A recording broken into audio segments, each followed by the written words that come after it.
CGI Suryakant की रोहिंग्याओं पर टिप्पणी से भड़के घुसपैठियों के समर्थक। पूर्व न्यायाधीशों, वकीलों और शिक्षाविदों ने सीजीआई सूर्यकांत को लिखा लेटर में लिखा, सीजीआई की टिप्पणियां मूल संवैधानिक मूल्यों के खिलाफ। सीजीआई सूर्यकांत ने पूछा, क्या उन्हें रेड कारपेट वेलकम देना चाहिए?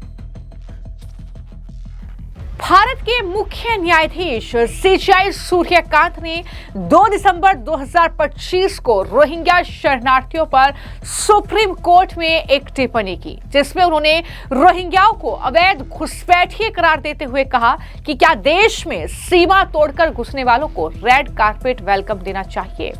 यह टिप्पणी रोहिंग्या हैबियस कॉर्पस याचिका पर आई, जिसमें 5 रोहिंग्या हिरासत में लापता होने का मामला उठाया गया था और सॉलिसिटर जनरल तुषार मेहता ने इस याचिका का विरोध किया। लेकिन जैसे ही सीजीआई सूर्यकांत ने रोहिंग्या घुसपैठियों पर यह टिप्पणी की कि क्या उनके लिए रेड कारपेट बिछाना चाहिए, तो इसके बाद देश में कई ऐसे लोग थे जो भड़क उठे, जिसमें जाहिर तौर पर घुसपैठियों के समर्थक हैं, जिसमें पूर्व जज शामिल हैं, वकील और campaign for judicial accountability and reform यानी CJAR ने ये लेटर जो है वो सीजीआई सूर्यकांत को लिखा, इसमें उन्होंने सीजीआई की टिप्पणियों को संवैधानिक मूल्यों के विरुद्ध बताया, मानवता के खिलाफ बताया। इस तरीके की बातें इस लेटर में उनके जरिए लिखी गई है।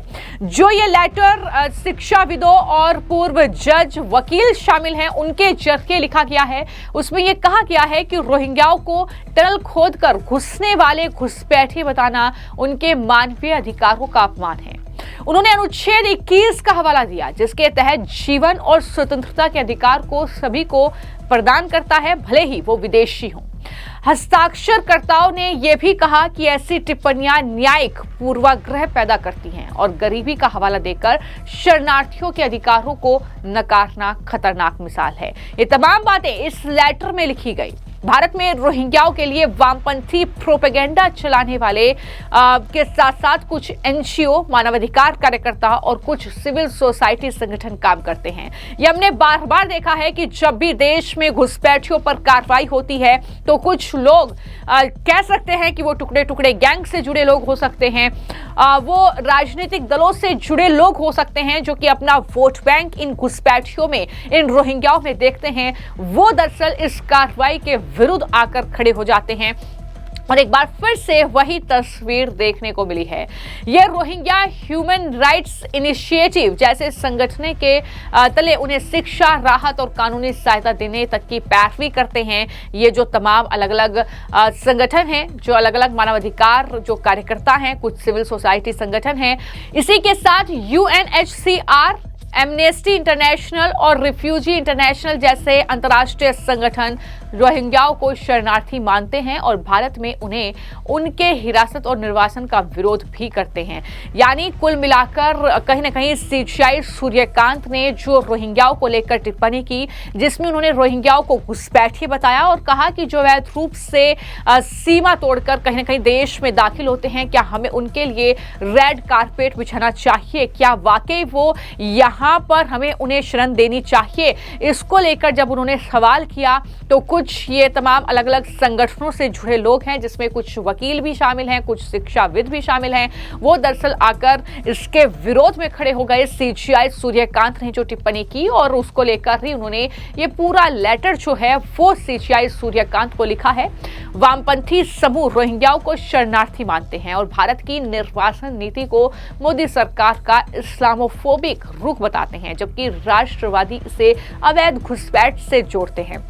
2018 में गृह मंत्रालय द्वारा रोहिंग्या समर्थकों की लिस्ट में पूर्व राजदूत, वकील, प्रोफेसर और संगठन जैसे working group on alternative strategies शामिल थे। रोहिंग्या जिस तरीके से एक तरीके से भारत के लिए संकट ही रहा है, बार बार ये बात होती रही है कि किस तरीके से उन्हें वापस उनके देश भेजा जाए। रोहिंग्या मुस्लिम समुदाय म्यांमार के रखाइन राज्य से है, जहां 2017 के बाद जातीय सफाई के कारण 40,000 से ज्यादा रोहिंग्या भारत पहुंचे। हालांकि भारत उन्हें अवैध प्रवासी मानता है। सरकार उन्हें निर्वासित करने की योजना बना रही है, जिसे सुप्रीम कोर्ट में चुनौती दे दी गई, लेकिन 2018 में कोर्ट ने निर्वासन पर रोक लगाने से साफ तौर पर इनकार कर दिया। भारत ने गैर हस्तक्षेप सिद्धांत अपनाया है, लेकिन मोदी सरकार बनते ही दरअसल रोहिंग्या विरोध कहीं न कहीं बढ़ा है और लगातार हम देख रहे हैं कि घुसपैठियों के खिलाफ एक बड़ा अभियान भी पूरे देश में चल रहा है। अब सवाल यह है कि आखिर शरणार्थी होने की परिभाषा क्या है? भारत की विदेशी नागरिकों के लिए शरणार्थी होने का दावा करने संबंधी मानक संचालन प्रक्रिया 2011 संशोधित 2019 अंतर्राष्ट्रीय मानकों के अनुरूप मानी जाती है।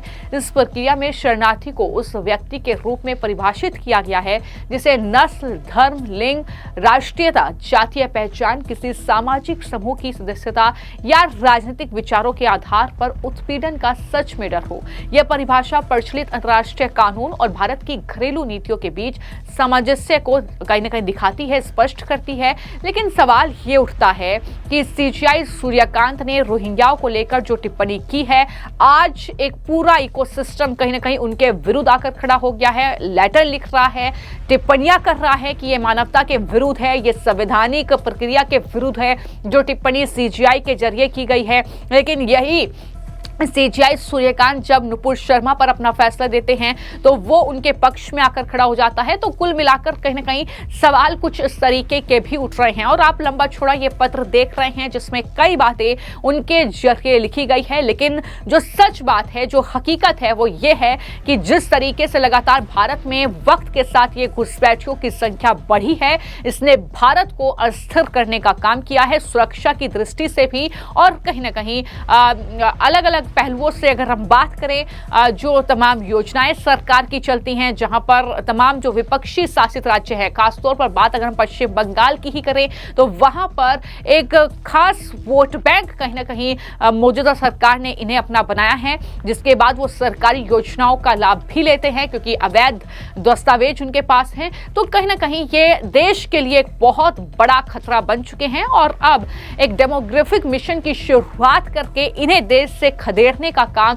सरकार ने शुरू किया है और कहीं ना कहीं उसको लेकर ही ये लगातार सुर्खियों में बने हुए हैं।